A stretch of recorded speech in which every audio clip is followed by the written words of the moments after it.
part of what teachers who are surrounding me are very concerned with. So especially this summer. Well, and that's what happens when decisions are made. And I've said this earlier in the broadcast, but as a teacher, decisions are made that have direct impact on us and our students, and we are never consulted or asked or even said, boots on the ground, what do you all think about this? Where, one thing teachers are very strong at is problem solving. And I think had they come to us and said, look, we know we have a reading problem. What are your suggestions? And, obviously we can't go with everybody's suggestion, but we all know that the fact that we have kids that can't read. When I talk about the science of reading, you can get any program you want as long as it meets those 5 essential items that have to be in the phonics program. And there's many out there. Orton Gillingham is fantastic. We're not saying, I wouldn't be saying you have to go with one program. Mm-hmm. I would probably say, yes, we know phonics is the best. But it's not going to be, and it fails. Yeah. And will be with me. I won't be handing things down. And that's what just happened. I mean, this bill rolled out, and it was a complete dump on teachers. Mm-hmm. And you're right. You start looking into what all these requirements are, it's overwhelming. Mm-hmm. And I was shocked that they came out with all this because basically there's not been a lot from the DOE in a couple of years. Mm-hmm. And nobody seemed concerned, and then all of a sudden we're at we get into elections, and then we're going to start changing things up. And Holcomb's gone. They know that. Mm-hmm. Jenner's going to be gone. Yeah. She knows that. Right. She was at when I testified over SB1 and the House bill, she was there, and she was like, well, yeah, I'm here. I have other questions that are coming up. And she's just sitting there. And I will say, people said, well, how do you think you're going to do this? Well, one thing I'm going to go by experts in our field and paying them a per diem to come in. Mm-hmm. We need help with small group instruction at all levels. Yeah. And these are our experts, and I know the heart of teachers. Right. They're the group that will come back and help. That is true. And that's what we need, and people say, well, I never thought about that. That's okay. Mm-hmm. We're going to think about what's best for kids and what's best for teachers. Right. And when you do what's best for kids and what's best for teachers, it's a winning combination. Right. And everybody's bought in. Yeah. This top down is never going to work because we don't, like I said, we all have different kids. Every year, people said, I could never be a teacher. Well, the best thing about it doesn't get old because your kids change and their needs change. And you have to figure out every single one of them in the class you're working. You know that. Yeah. And what works for one kid is never going to work for all of them. Right. And so we have to transition. Mm-hmm. We have to find where, what's going to move that. And it's about success. Kids that love to come to school, they're successful. Yeah. And the kids, we have a huge attendance problem. How's your attendance at your building? Actually, so I'm teaching 6th grade right now, and the 6th graders show up to school. They're showing up, and that is fantastic. It is, because we know that's not the case everywhere. Right, yes. And since, COVID and the pandemic, we've lost some kids. We don't know where they are.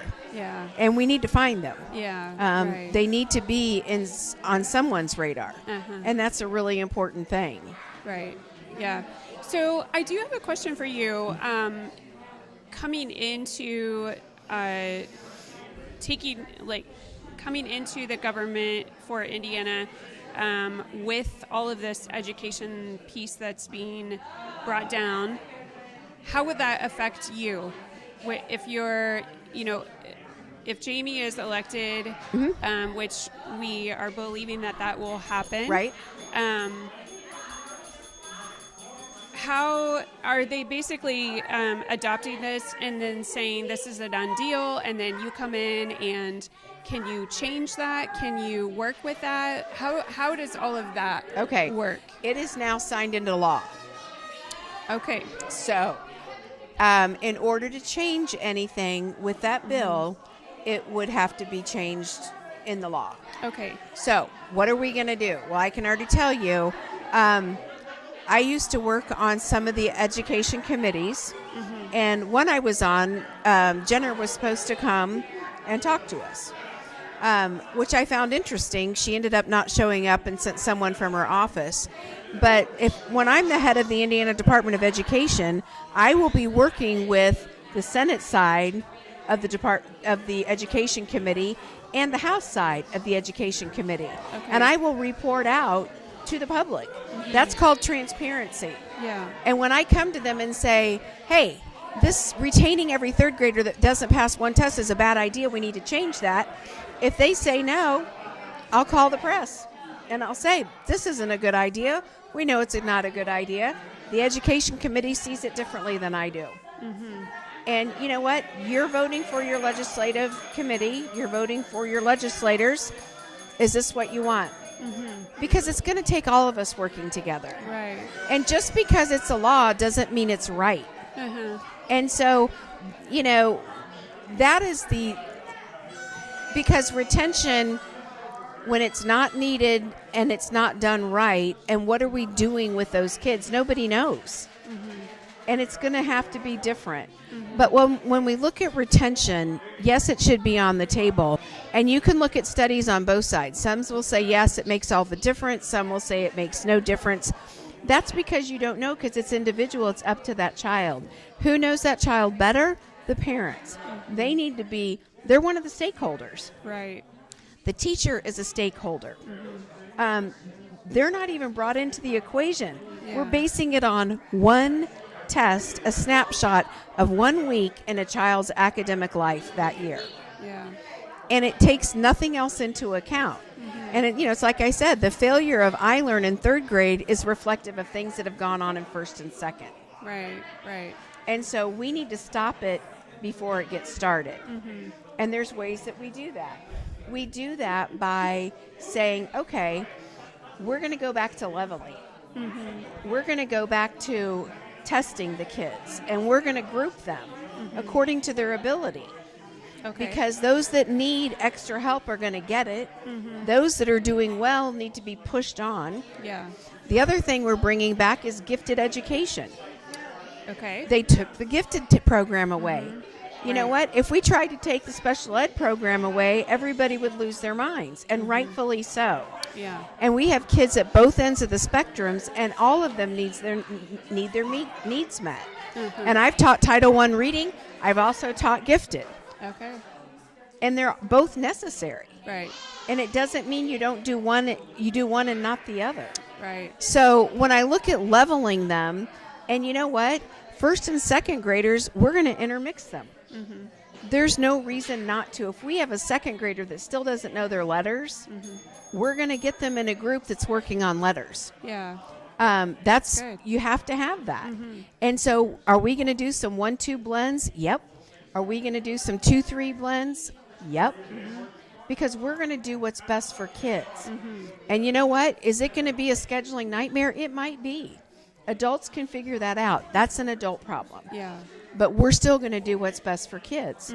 And so I've got an entire program. I've been working on it for well over a year, and I'm going to be looking for school systems that want to pilot it. Yeah. Okay. I'm not going to just do it to you. I'm going to do it with you, and we're going to make it so it's the best that it can be. I've already talked to superintendents. We've traveled all over the state and talked about this. So I've already spoken with superintendents. I've got one in southern Indiana. She can't wait. She's going to be the first one in, and that's great. I want to help kids everywhere. Yeah. And then when we get our pilot schools, then we're going to roll it out. We'll roll out the pilots. We'll see how we do. And it's going to be a constant, figure out where we are. What do we need to change? And it's going to be teacher input. Because boots on the ground are the best decision makers for kids. Right. Not those who sit at the House and the Senate. Right. That's not your best decision makers. Yeah. They are so far removed. And I will tell you, as a teacher, one of my big frustrations was everybody's gone to school, and so they think they know how to teach. And to me, I always say, well, I've had a lot of surgery. I've had many, many surgeries. Doesn't mean I should be given a scalpel and be able to to do surgery. Yeah. There is an art. It's a craft. It's a learning curve. And I learned things for 33 years. I still am learning things. I started talking to the younger teachers, and I was asking them about curriculums. What do you like? What do you hate? And sometimes we might have to adopt two different ones. It might be strong here, but not there. Right. And that's what do you, kids for our and counseling the entire school. Oh, and we're fine. And we have got to make teaching attractive. My son graduated from college in 2020, and he graduated. He and some of his friends were over, and they were discussing how much they were all making, and I just kind of laughed. And I asked them, I said, well, you know what? I taught for 33 years. I had a master's plus 40. I said, what do you think I got paid my last year of teaching? And they were like, 185, 210. And I was laughing. And I said, my final contract was for $80,000. Yeah. Which was less than any of them were making. Yeah. Right. And they're all right out of college and getting their masters. And every single one of them said, there's no way I'd do your job. Yeah. No way. Right. And, I get that. I do believe teaching's a calling. Yeah. Me too. And when I retired in May of 2020, if anybody had told me this is what I'd be doing, I would have laughed, because this was never part of my plan. Yeah. And it was a calling that I really tried not to answer. I wanted to go scuba diving and travel with my husband. I was kind of thinking I was done, but there's so much work to do. Yeah. And I believe in Indiana goodness. I believe, people talk about teachers. You know what? I believe 85% of our teachers are absolutely amazing. Yeah. Do we have bad actors? Sure. Do we have that in every profession? Yes. And so we need to get rid of those bad actors. Absolutely. But what we need is student achievement. Yeah. And we do that by bringing our teachers in, not keeping them out and then dumping everything on them with a few weeks of school to go and say, now figure it out. Yeah. And the thing I feel, and I've thought about this for a long, long time, is teachers are really the heart of what happens in the state almost, because they're raising up the next generation and they're pouring into the next generation. And our teachers are coming in hours early, they're staying hours late, they are doing everything that they can. And not only that, but filling in for teachers who are absent because subs are so on short supply. But also they're taking work home and they're doing work on the weekend. I go in every single weekend practically, or do work at home every weekend. So, teachers are the people who they're working so hard. And then I feel like teachers feel that the state is making those decisions and they don't have any say into. Very tough for teachers, especially when they pretty much give a lot of themselves, most of their life, and they're doing it because it is a service. They feel like they're serving, and they're serving the kids, and they're serving in their communities, and they're in it for the long haul. They're in it to serve, and it's not necessarily about them, although they need the pay, but they're doing it for other people. Well, I know when my husband and I first got married, and we were heading into and he said, oh, do you have like a school credit card? And I started laughing. I was like, no. Right. And he goes, well, do you turn your receipts in to get reimbursed? Because he's in the business world. Yeah. And I said, no. And he said, so we are paying for all of this ourselves? And I said, yes. And he's like, well, we'll just write it off on our taxes. I said, no, we can only write off $250. That is criminal. Yeah. When you look at business people and what they write off on their taxes, and you tell teachers who are underpaid to begin with, the kids don't come with the supplies. Parents send pencils at the beginning of the year, and are surprised at the end of September when I say we need more pencils. They're like, where are the pencils I sent in? Yeah. Well, they're gone. Right. And so, especially in a title building, those kids don't have those supplies. Right. And so if you don't have a pencil, you can't write anything down. Yeah. And so teachers, I will be going to the legislature saying teachers need to be able to write off, because I believe I spent anywhere from probably $3,000 to $5,000 a year out of pocket expenses. There's no reason teachers can't write all of that off. Yeah. Yep. Absolutely. And every teacher does it. I'm not Every teacher special. does it. Right. I'm not special. We're all doing it. Yes. And, so true. our answer That's at the huge. district was, here, we're going to let you get these pencils. No, I want Ticonderoga. And if you're a teacher, you get Ticonderoga pencils. And there's a reason. They're the best pencil. They don't sharpen away. We need to do better for our teachers, and that will reflect in better education for our kids. Mm-hmm. Yeah. And our teachers are the heart and soul. Yes, when teachers feel like they're appreciated and they're surrounded, especially by the state, I feel like that will help them say, okay, I'm doing this, and it's for a purpose, and it's for I'm supported, I'm backed, and I'm not having to pay out so much money with no I don't know what I'm trying to say, but like coming around them, where Right. the state or Well, is I'll tell coming you around them and one other supporting thing. them. One other thing we're going to add. My first year, and we come in January, and I will have this to them by August or by April. It used to be when we were accredited through NCA accreditation, and that was the teachers. They could then let us know what's happening in the buildings. And this climate audit will give teachers their voice back, and it will come directly to my office, not their district, because I want to know. And where we have problems, I will designate a team, and they will go. We're not going to be in office. We're not going to be sitting in our offices. We are going to be out and about all over the state. Jamie and I have already traveled. We did an education tour. We were all over the state of Indiana. Right. And we will continue to do that, because why? Our kids matter. Our teachers matter.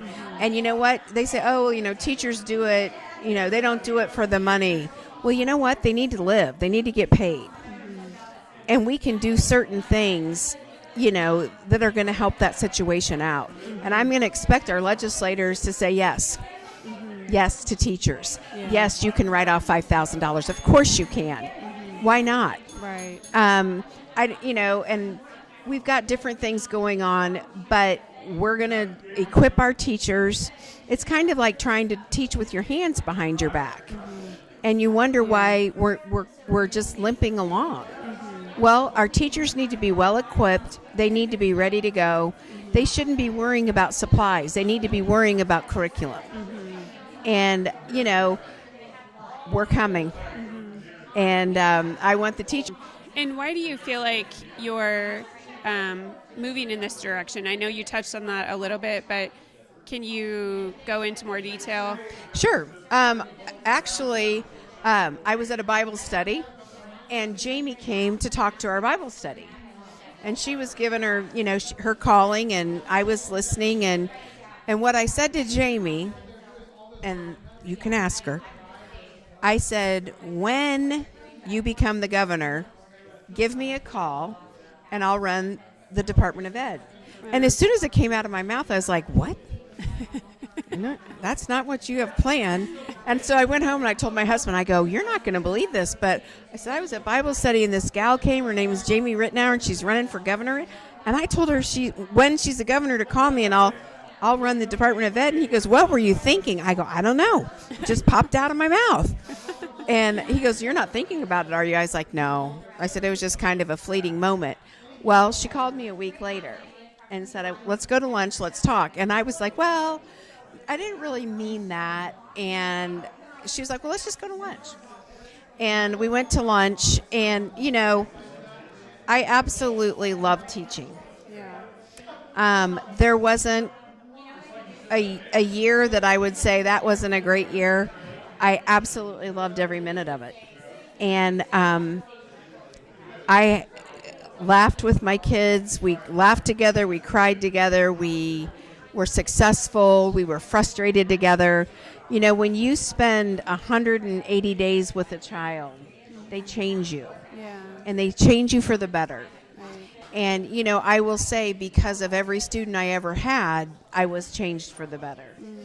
And, you know, I was one of those teachers that always cried the last day. And they were tears because I knew some of those kids I would never see again. Yeah. And I was always surprised at who would come back. And the ones that did surprise me at times. I was like, you know, they always thought, okay. Yeah. That's And I know I was terrible, you know, in third grade. And, you know, and it's just it's very funny. I've been to baby showers. Yeah. I've been to funerals. I've visited kids in prison. Yeah. You know, Yeah. because that's how blessing to have been in that profession for 33 years and be able to make those connections. Yeah. And we had a great principal when I first started, and what I loved is once you had a family, you got every kid in that family. Yeah. And I loved that Yeah. because it kept you in touch, and then the parents already knew you coming in. And so, you know, they knew what it was going to be like, and I Right. think they were more relaxed. And so, you know, those were just, and they're not just kids, they are kids that you love. Yeah. And you Yes. love them hard for 180 days. And then you got to let them go. Yeah. And you know it's never going to be the same. When I was teaching my last 6 years, I taught gifted. And we did ice cream social where the kids would find out who their teacher was, and they would get to come to the classrooms and see that. And I had 3 kids that I'd had in 5th grade, and our elementary went K to 5, and then middle school was 6 through 8. Okay. And so these kids were going to middle school, Yeah. and they were all 3 sitting in my classroom, and everybody else left it with. And if at the end of the first week you're not happy, I said, you send me an email, Yeah. and we'll get together and I'll see what I can do. And I mean, they were really upset. Anyway, they left my room, they went to middle school, and I never got an email. No emails. So, and that's what you want, you Yes, know. yeah. You want them to go on, Yeah. even though, Right. you know, it's tough. Yeah. Yeah. Any questions, Casey? Are we going to take a break? Okay. All right. Thank you. I try and get candidates to talk about is fiscal responsibility. Now, we all talk about fiscal responsibility from the government, but how can we have a government, we the people, be fiscally responsible if we don't have Dave Ramsey's plans for Financial Peace University?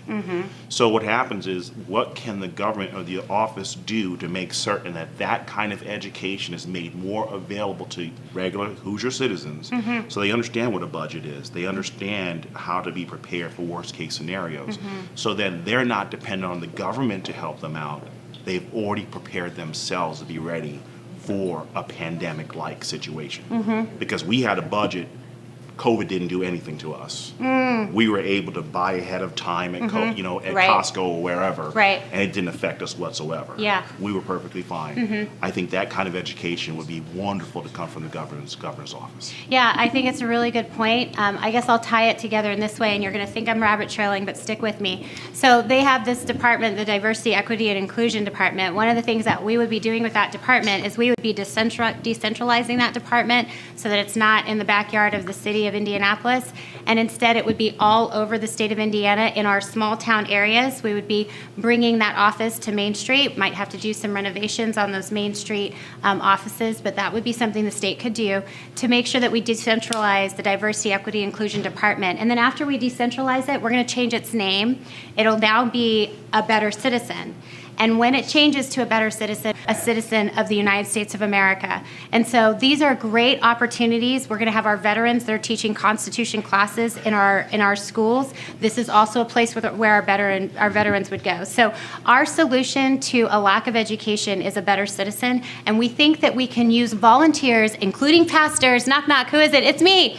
Pastors, yes, you're coming forward. We already know that you're doing this in your churches. I'm so proud of you. I'm so proud of you for doing that. And so we're going to have those Constitution courses done by pastors and veterans, and we just think it's going to be amazing. And then we'll have someone like you that comes in and says, hey, I'm going to give you a course on Dave Ramsey. How's that? That works. Does that sound good? Awesome. Okay. Thank you. All right.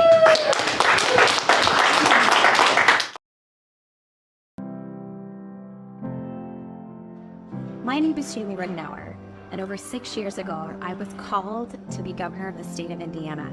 We're going to share with you a little bit about that journey. But right now, I want to tell you that now is the time for the bride of Christ to rise up and to take her place in the state of Indiana.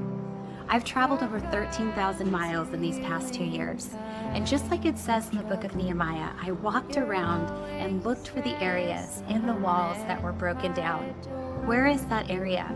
Well, our main focus in our platform is education. We can see where the walls have been broken down there, where our most vulnerable, our children, are being targeted. We have plans for education in the state of Indiana. They are going to be amazing for you to understand and walk in as we go forward. But we also have plans for our small towns, our farms, our cities. We've worked hard this past 2 years visiting these areas, making sure that we've got the vision that Indiana needs moving forward.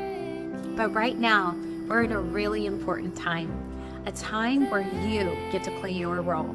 We're inviting you on February 2nd to come and hear the vision as to how the church, the Christians in the state of Indiana, rise up and take their place like that city on a hill, the salt of the earth, and win the primary election. We want you to join us February 2nd, 2024. We're going to send the invitation out to you. The Lord has given us vision. We know how to execute. More importantly, we are not politicians. Because I am called, which you know what that means, because the Lord plucked me out of my life and told me that this is what He wants me to do. We know that those that join us are going to join us with that vision in mind, knowing that we are here to no longer put politicians in office that claim to have faith or speak about God at an arm's distance. We need the Lord Jesus Christ. We want you to join us. Join us on February 2nd as we cast the vision for the state of Indiana, for the bride of Christ to rise up and take her place. That city on a hill, the salt of the earth. We have a plan. We know how to execute. We want you to go out, call your ministry leaders, your pastoral, people that are in business, the gift of administration and hospitality, those people that know how to gather. And we're going to bring you together, and we're going to give you the plan for the bride of Christ in the state of Indiana to rise up in this nation and take her place. It is time that the church recognize that we are here to steward the land. Join us February 2nd, 2024. Come and gather together. Register, get your dinner reservations, and if we don't have any more dinner space, don't worry, the doors are going to remain open because we know that now is the time. We believe in Indiana goodness.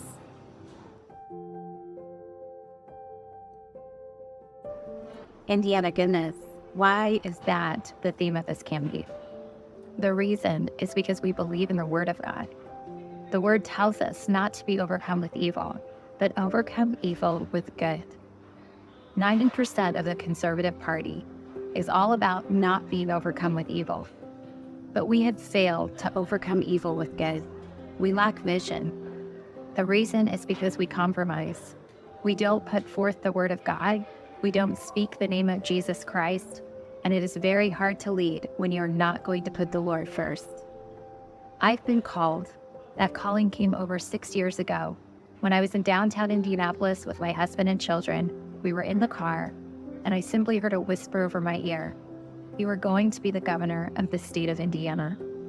When I heard that whisper, I looked at my husband, just wondering, was I thinking politics or anything? I told my husband, who's a mechanical engineer, and he said, let's go look at the governor's mansion. And so we did, and it didn't really look like our family. But if you know anything about callings, you know that the scriptures show us that people are just plucked out of their lives. The Lord just says to them, this is what I'm going to do, and they have a choice. They will either say yes and obey, or they will say no, and the Lord will choose someone else. I believe that now is the time for us to do as Esther did, and to say, if I perish, I perish. I am going to do as God has called me to. I have traveled the state and enjoyed the many confirmations.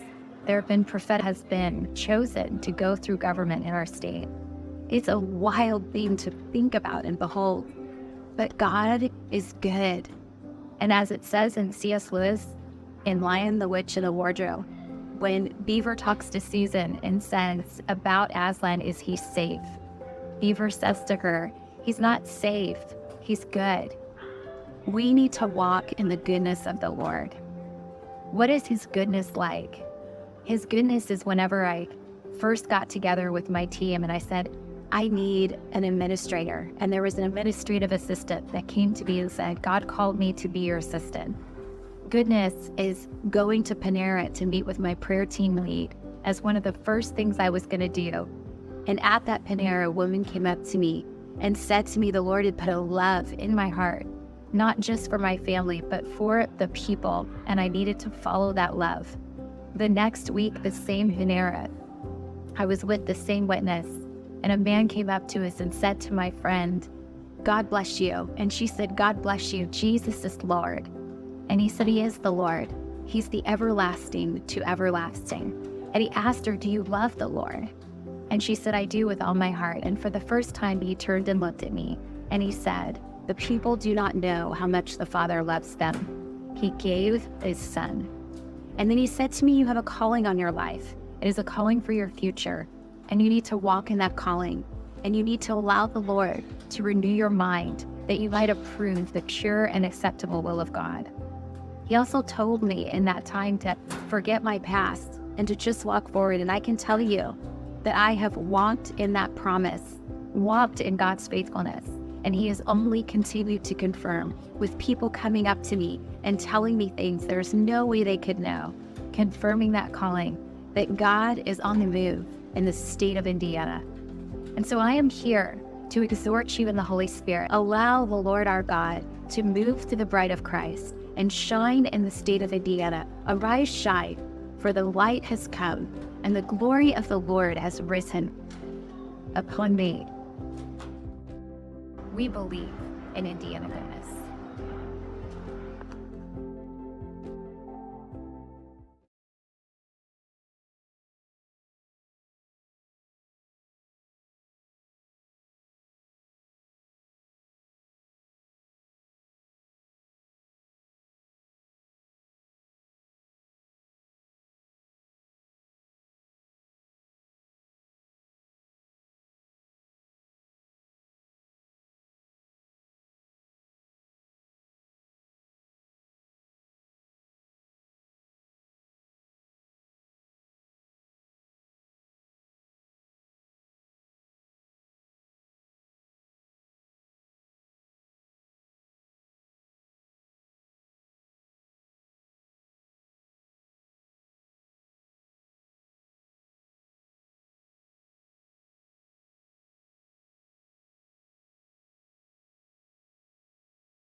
Abby. Jody. We are, go for it. We're at last 30 minutes, guys. Last 30 minutes of our little Jamathon here. Yes. We have been having so much fun. Every hour we're doing something different right now. It's all about the beach party. We've been having so much fun throwing beach balls around and getting ready because why? It is getting hot in here. We are getting so close to this election on Tuesday, and we want you to make sure that you let us know where your support is today. So I am going to literally post right now, I'm voting for Jamie, or I've already voted for Jamie, or just put no, I voted for someone else. But seriously, don't even do that.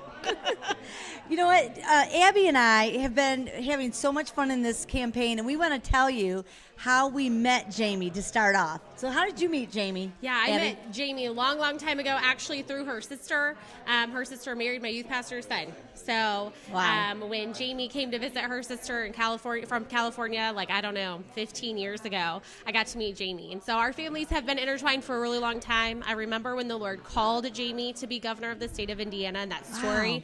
and how much of a blessing it was and how excited we have been. So it's been a joy to watch her through this whole time and how God has just provided and brought people together like Jody to be a part of her team and just get everyone excited and rallied for her. So I just met Jamie in August. I heard her sharing her story, her vision, and to tell you really what grabbed me into this campaign is on March 12th, 2020, I actually had a dream, and it disturbed me so much. I woke weeping, said, "Wake up, O sleeper, and rise from the dead, and Christ will shine on you." And it was all about men waking up, rise, a role to play in this world. And it just seems like men have kind of not fallen asleep, but they just haven't given all their all in what they were created for. So, all that to say, that was March 12th, 2020. In August 2023 is when I heard Jamie speaking. And literally at one point in her message, she said, "Now, men, I want to talk to you." And she began to literally talk about my dream. It was that unbelievable. And I'm like, Lord, I got on my knees. I was weeping again. And I said, Lord, I don't do politics. Am I supposed to be involved in this?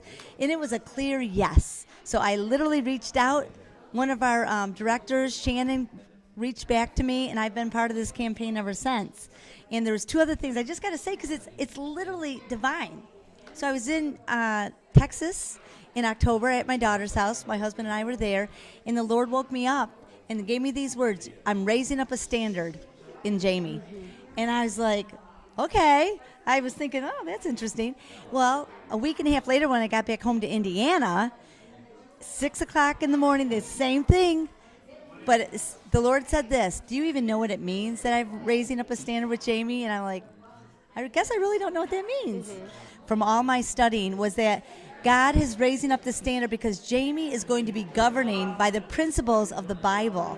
And she carries her Bible. It's a new standard that should not be new because our country was founded on biblical principles. Man, to have someone that leads, like she leads with so much wisdom. She comes with solutions. She listens to the people. She is not a new kid to this. She's been going around for 2.5 The top of the company, right? Yeah. And so when the top of the company, right? Yeah. And so when knowing Jamie and knowing her story and knowing her family, right? What she's saying is true. She's not making it up. Right? These are things that have happened to her, how God prepared her entire life for this. Yeah. Right? And so when we say now is the hour for Reitenour, it is. It's for right. such a time as this. So That's we're right. super excited. I'm Yes. excited to see how God is going to use her to rebuild and revive our state. That's right. The Lord even gave her a strategy, everybody. That's what's so incredible. Don't let people deter you from who you think you should vote for. Vote from your heart. Pray about it. Look at the 6 candidates running, okay? Look at them. Look at their record. Look what they're bringing to the table. And then everybody else started catching on. But Jamie went above and beyond. She's got her Paige Miller, who is going to be the head of education. We've got a plan already set in place. It's about our children. We're at 30% success in Indiana with our children. That is not good. And so she is just bringing so much hope and joy and excitement to our state. So today Abby and I want you to make sure that you take our survey. We're having so much fun, but we need you all to take the survey and then send it to 12 of your friends and tell them to send it to 12 of their friends. And on Tuesday, we are going to walk in victory, and this state is going to see a miracle that they never thought possible. We believe it. It's happening. So vote. Yes.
Yes. And the DCS system, I've been a part of it for years, and it needs to be revamped completely. Yes.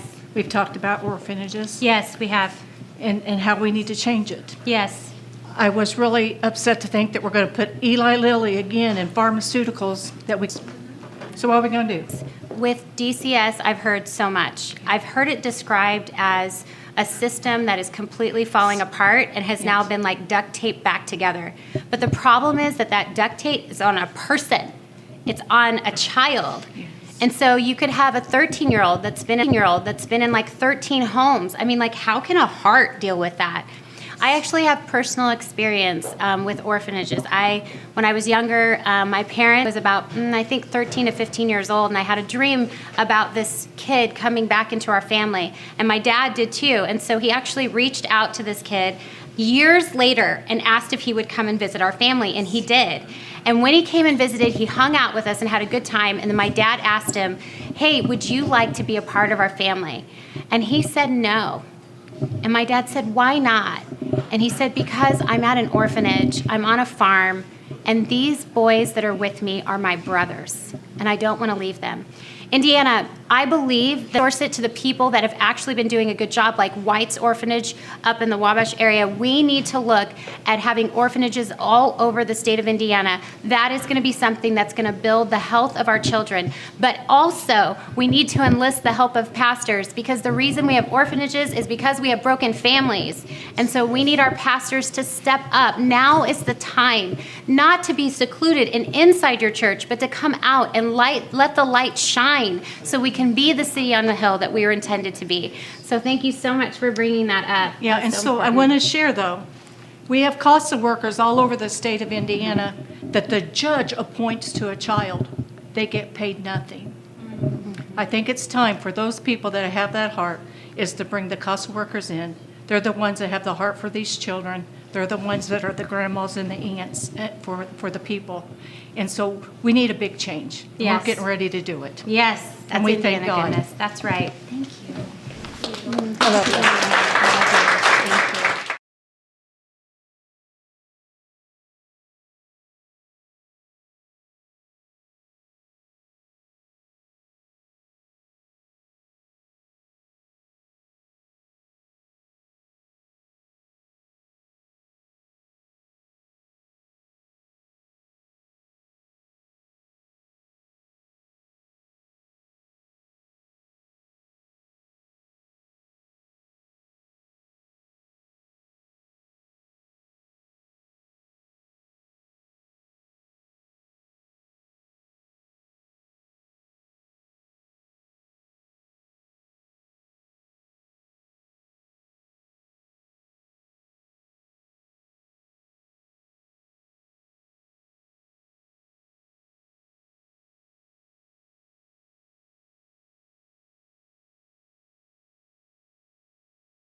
Well, we have one that's not. Well, that's because somebody said, "Did you get your hair cut?" I'm like, "Yes, I did. Believe it or not." Well, I'm Casey. I am a campaign assistant. I'm Paige Miller, Jamie's choice to run the State Department of Education. Yep, and then we have our friend Denise that is hiding off camera right now. What's wrong with you? Come on. Hello, everyone. There we go. Well, it has been an eventful evening tonight. Wow, it sure has. I really appreciate John Jacobs is the one you're going to want to vote for Congress. And then we also had Craig Pierce, or Blue, as we all call him. He's with the Evansville Police Department. He's an amazing guy. He's been on the SWAT team for decades. Really wise guy. Tell us about your conversations you've had today. What was your high points, and what was your, things you got to talk about the most? Obviously, I love talking to teachers, so that was a big one. Because they are boots on the ground, and every teacher has a story, and it's interesting to hear. Although it made me sad. And she was also talking about teachers leaving because of things that are happening in the school, and she's leaving. She's not coming back to public schools in the fall. And, that's one of the things we've got to discuss and we've got to tackle, and that is student behavior in the classroom. And every student in the state deserves a free and public education. And if that can't happen because of disruptions, then the disruptor needs to be removed. Yep. And so we're going to talk about that. No child has the right to prevent another child from learning and a classroom to stop. And we know that's happening. We know teachers are getting injured, students are getting injured. And we do have a law that says the least restrictive environment. And perhaps for some of these students being in the classroom, and she was telling me that some of the kids are so out of control that they have negotiated with them and they only have to come half a day. Nope. Rules. There are standards where there are rules, there are guidelines, and they're followed. Everybody likes to know the expectation. And the teachers need to be excited about their jobs and what they're doing. And we're going to be bringing that back to the state. Yeah, we're going to be bringing a lot of stuff back to the state. Denise, you haven't been on yet tonight. Tell us when did you meet Jamie? And tell us a little bit about that, how you got on board. So Jamie came to my church, Life Church in Noblesville, in August. And that was the beginning of guys and helped me to know what was going on, which was crazy. But the idea of getting involved to the level that I have now just really was spurred in my heart in August of last year. And I'm really excited for what she's going to do it really was. My children are our future, so obviously literally coming to our state. I don't know that I've seen it to this level in my lifetime, and I'm just excited for what God's going to do. That's awesome. Well, we have had a long, exciting day here in Flora, Indiana. I was just admiring coming up here what a beautiful state we live in, and it's unique because most people would never look at the Midwest as being something beautiful. But isn't it impressive how flat the state is?